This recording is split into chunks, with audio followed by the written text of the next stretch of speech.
Assalamualaikum warahmatullahi wabarakatuh.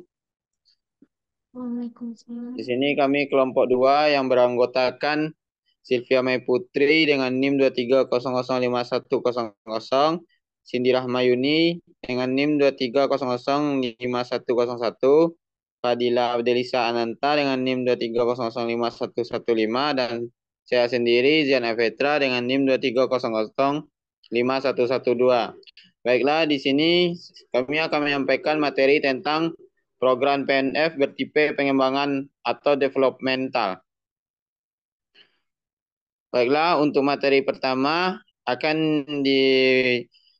dijelaskan oleh Cindy. Pada Cindy, dipersilakan. Hmm, baik, saya akan menjelaskan materi yang pertama tentang program pendidikan non formal bertipe pengembangan atau developmental. Yang pertama yaitu pengertian. Program developmental adalah sebuah program pengembangan atau pemberdayaan. Program tunjukkan kepada masyarakat atau komunitas untuk memperdayakan potensi mereka dalam mengatasi masalah kehidupan bersama yang sedang mereka hadapi. Bentuk kegiatan dari program pendidikan non formal bertipe pengembangan ini adalah yang pertama, gotong royong, penghijauan, bakti sosial, pengumpulan dana kemasyarakatan. Yang kedua, keorganisasian masyarakat. Misalnya dalam perorganisasian masyarakat ini meliputi yang pertama pembentukan koperasi, kepanitiaan, organisasi sosial masyarakat. Dari tipe program developmental ini, yaitu mengidentifikasi masalah-masalah pokok seseorang, masyarakat maupun segmen masyarakat lainnya. Selanjutnya yaitu tujuan program pendidikan formal bertipe pengembangan. Program pendidikan formal bertipe pengembangan memiliki sejumlah tujuan yang berkaitan dengan pengembang inovasi dan peningkatan kompetensi. Tujuan dari program pendidikan non formal tipe pengembangan ini antara lainnya adalah yang pertama, mengembangkan program inovatif. Dalam tujuan pengembangan program inovatif ini meliputi menghasilkan program pendidikan yang inovatif dan sesuai dengan kebutuhan peserta didiknya. Yang kedua, peningkatan kompetensi. Dalam pendidikan kompetensi ini, program ini bertujuan untuk meningkatkan kemampuan dan kompetensi peserta didik, baik secara kognitif maupun non-kognitif. Yang ketiga, memperluas akses pendidikan. Tujuan dari program memperluas akses pendidikan ini adalah dapat memberikan akses pendidikan bagi mereka yang tidak dapat merasakan pendidikan formal. Yang keempat, memberdayakan masyarakat. Tujuan lainnya adalah untuk memberdayakan masyarakat melalui peningkatan keterampilan dan pengetahuan yang diperoleh dari program pendidikan non formal. Dan yang terakhir yaitu menjadi best practice. Program pendidikan non formal bertipe pengembangan ini bertujuan untuk menjadi contoh terbaik atau best practice sehingga dapat diadopsi oleh lembaga pendidikan non formal lainnya. Dengan tujuan-tujuan tersebut, program pendidikan non formal bertipe pengembangan diharapkan mampu memberikan kontribusi yang signifikan dalam pengembangan pendidikan non formal, yang inovatif dan bermanfaat bagi masyarakat. Sekian penjelasan materi saya, kembali kepada moderator. Oke, baiklah. Terima kasih kepada Cindy. Untuk materi selanjutnya akan dijelaskan oleh Sylvia. Pada Sylvia, dipersilakan. Baik, terima kasih kepada moderator. Saya selanjutnya yaitu materi tentang karakteristik program PNF bertipe pengembangan. Nah, di sini ada beberapa karakteristiknya. Yang pertama yaitu fokus pada pengembangan. Upaya pengembangan peserta didik secara holistik termasuk aspek kognitif, efektif, dan psikomotik. Selanjutnya yaitu ada juga eh, inovatif dan berkesinambungan. Program ini inovatif dan berkelanjutan dalam mengembangkan metode yang sesuai kebutuhan peserta didik. Dan ada juga mengutamakan kolaborasi, seringkali melibatkan kerjasama antar berbagai pihak seperti lembaga pendidikan dan pemerintah.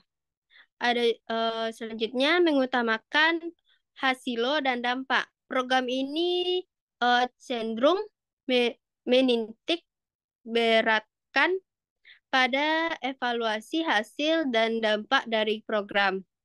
Dan yang terakhir ada fleksibel dan adaptif, yang dimana program ini mampu beradaptasi dengan perubahan zaman dan kebutuhan masyarakat. Materi selanjutnya yaitu ruang lingkup program PNF bertipe pengembangan. Program PNF atau pendidikan non formal bertipe pengembangan memiliki ruang lingkup yang memiliki berbagai aspek dalam upaya meningkatkan kualitas, yaitu ada pengembangan SDM, itu berfokus pada pengembangan sumber daya manusia dengan memberikan kesempatan kepada peserta didik untuk meningkatkan keterampilan, pengetahuan, dan potensi mereka. Dengan cara adanya pengembangan sumber daya manusia, maka peserta didik bisa meningkatkan keterampilan yang mereka potensikan. Selanjutnya ada juga pengembangan kepribadian. Pengembangan karakteristik individu seperti kemampuan kepemimpinan, keterampilan, komunikasi, dan kemampuan bekerja dalam tim. Ini bersifat seperti para siswa atau ruang lingkup yang untuk karakteristiknya ini untuk individu kepada siswanya. Selanjutnya ada juga pengembangan kreativitas. Itu kegiatan yang merangsang kreativitas individu seperti pelatih seni, kerajinan tangan, desain grafis, atau penulis kreatif. Selanjutnya, pengembangan keterampilan kerja. Program ini menawarkan pelatihan untuk meningkatkan keterampilan teknis, vokasional, atau profesional yang dibutuhkan dalam dunia kerja. Misalnya, kursus komputer, pelatihan mekanik, atau pelatihan bahasa asing. Dan ada juga pengembangan sosial dan komunitas, meningkatkan kesejahteraan sosial melalui partisipasi aktif dalam kegiatan komunitas seperti program pengembangan dayaan masyarakat, pelatih akomodasi, atau kegiatan relawan. Sekian materi dari saya kembalikan kepada moderator. Baiklah, terima kasih kepada Sylvia. Untuk materi selanjutnya akan dijelaskan oleh Dila. Kepada Dila, dipersilakan.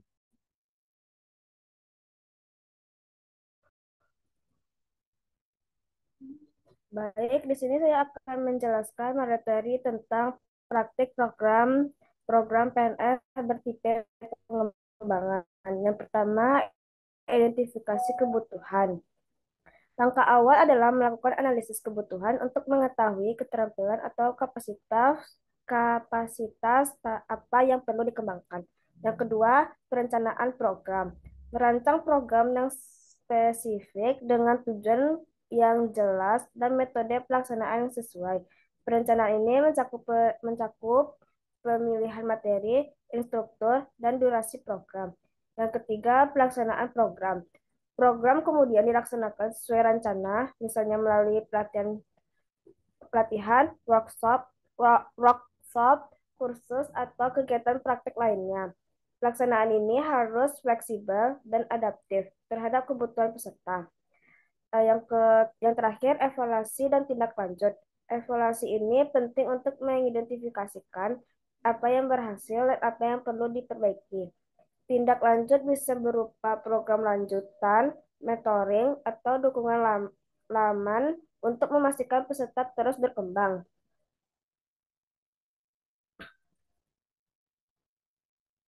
Materi terakhir yaitu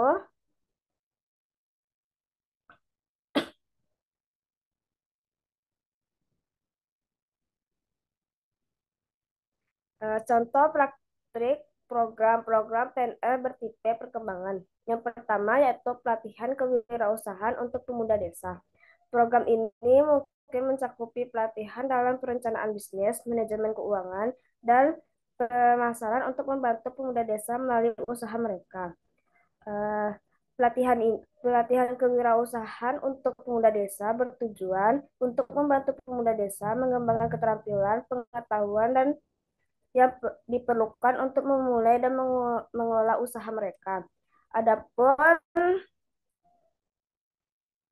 peran penting dalam pemberdayaan pemuda desa yaitu meningkatkan pengetahuan dan keterampilan, menumbuhkan percaya diri dalam memulai dan menjalankan usaha mereka.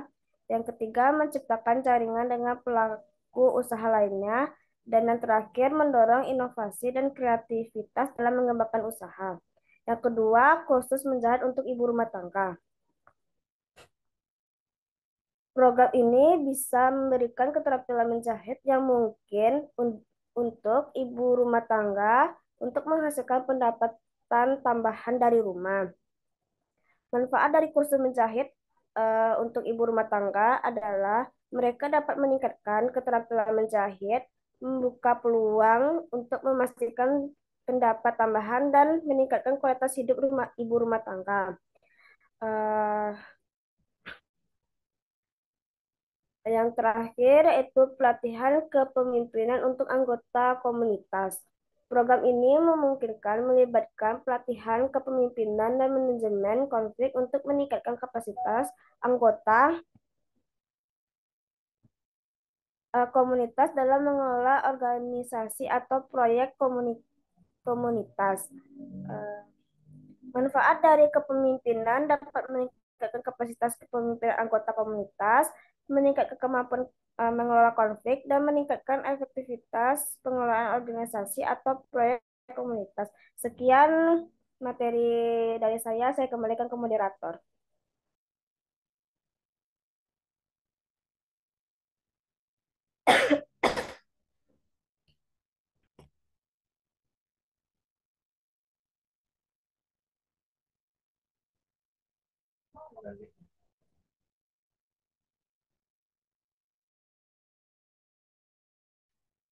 Oke, baiklah. Terima kasih kepada Fadilah. Untuk itulah penyampaian materi dari kelompok kami. Kalau ada kata-kata yang salah, mohon dimaafkan. Assalamualaikum warahmatullahi wabarakatuh. Waalaikumsalam warahmatullahi wabarakatuh.